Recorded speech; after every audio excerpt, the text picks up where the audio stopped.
In today's episode, we're going to be talking a little bit about roster bubble, roster projections.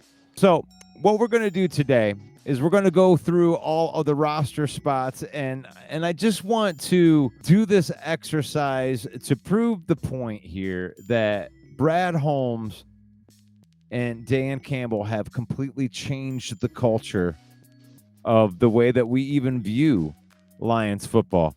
And what I want to do is I want to get to the unquestioned parts of the roster, and then we're going to add them all up.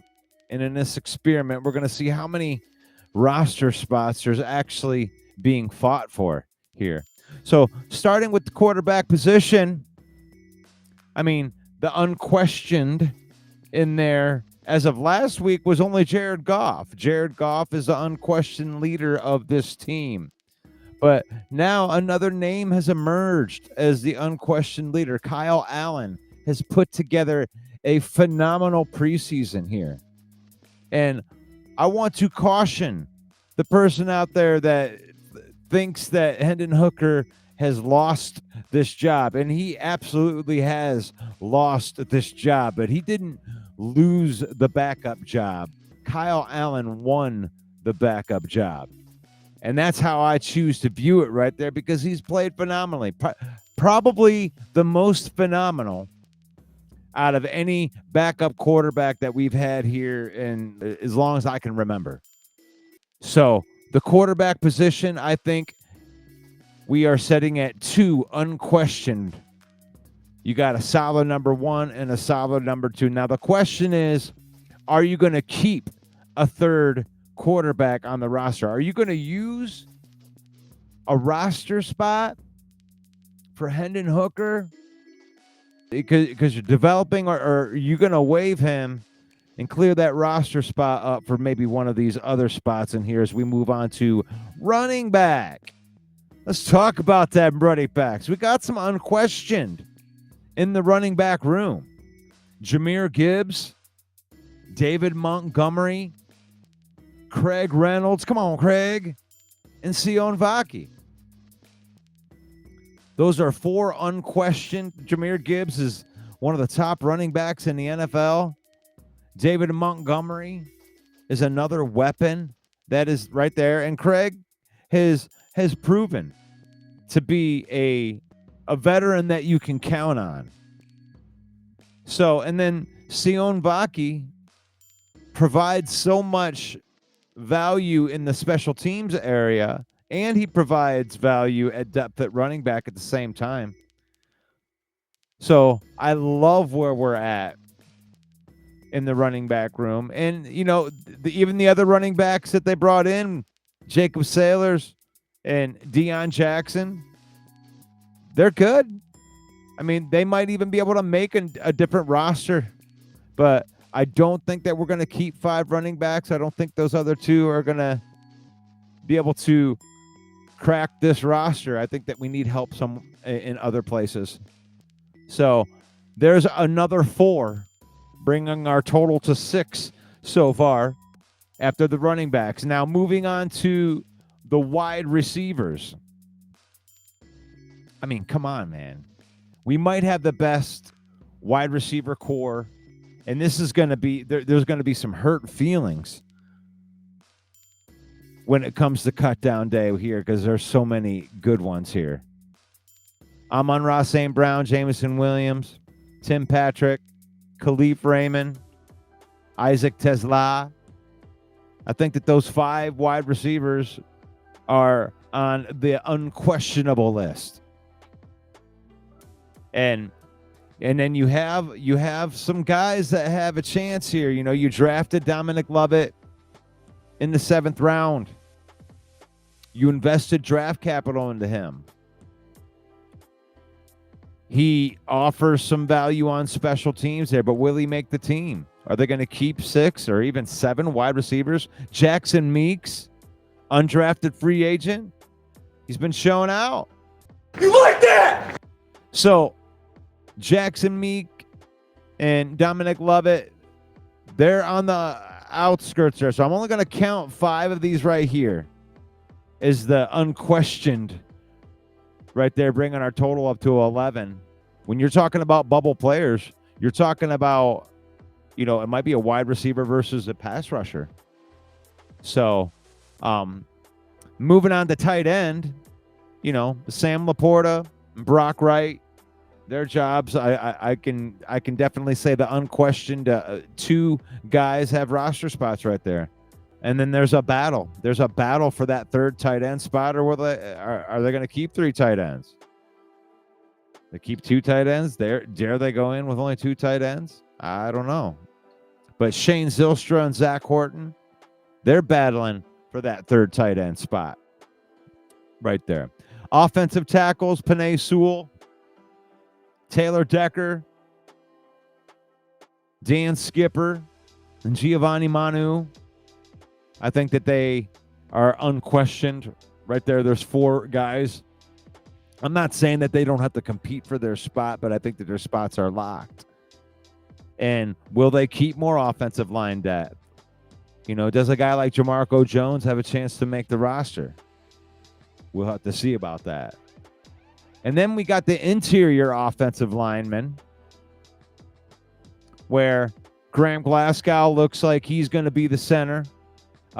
Christian Mahogany and Tate Ratledge look like they're going to be there's your starting guards and center. And then you got depth with Coyote, Awasika, active pup list. Is Miles Frazier going to come back? Is he going to add some more depth in there?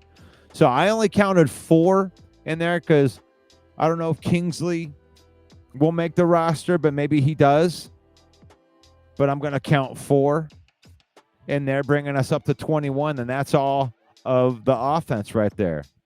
21 roster spots taken up with guys that, you can argue with me on any of those guys that would make the roster. But defensive end wise, Aiden Hutchinson's going to make the roster. Marcus Davenport's going to make the roster. I think they're going to activate Josh Pascal here, and he's going to make the roster. Or they may use a roster trick and keep him on NFI. I don't know how they're going to do that. But I think Muhammad's going to make the roster. And then after that, you got those 4 guys. You might be able to get away with 3 if you can pull a roster trick with Josh Pascal. Aiden Hutchinson's going to come back and be a wrecking ball. And how long can we keep Marcus Davenport healthy? That's the big question. So, and Josh Pascal, how is he going to come back from the injury? What's he going to look like? He's going into the final year of his deal. Can he make some noise? Muhammad looks good in camp. That's some depth there at that position. Maybe they bring in Zadarius Smith. So, I got 4 in there for sure that they're going to put on that roster, and they're bringing up to 25 right there. And there's going to be a battle there. Nate Lynn, or maybe Zadarius Smith takes a roster spot right there. Going on the defensive tackle, I got DJ Reader, Tyleik Williams, Roy Lopez, and Pat O'Connor. I think there's going to be a battle. I think they'll keep 5. I think they'll keep 5 interior defensive linemen. And will that 5th one be Keith Cooper? Will it be Miles Adams? Will it be Broderick Martin? I don't know. As we move on to the linebackers, we got some good linebackers. I like our starters. I like our depth. Alex Anzalone, the former captain, signed and in camp. Captain Jack Campbell and Derek Barnes. That's good 1, 2, 3. I like that room. And then it's backed up with Grant Stewart. But Grant Stewart, Trevor Nowaski, Zach Cunningham. That's 6 linebackers, man. I think they'll keep all 6 of them.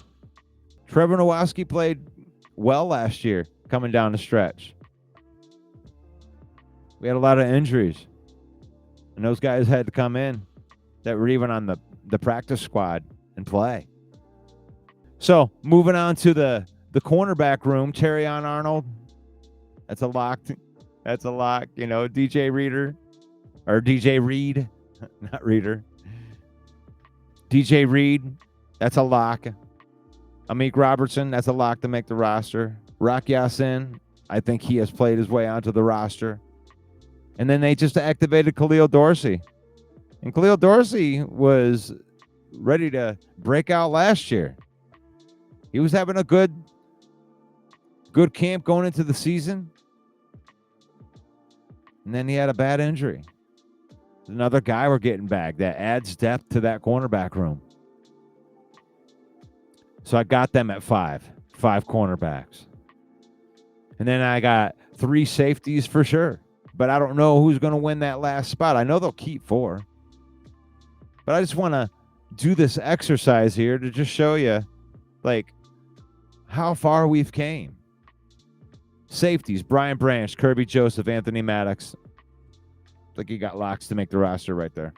And then in specialists, you got Jack Fox, Jake Bates, Hogan Hatton. Those are locks to make the roster.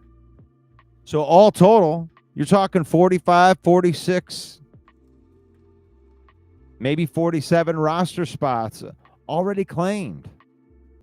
But coming down the stretch right here, I mean, you're going to have, what is that? So 45, that's half of the roster.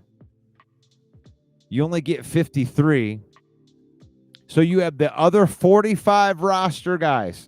The other 45 guys on the roster are all going to be fighting over 8 roster spots.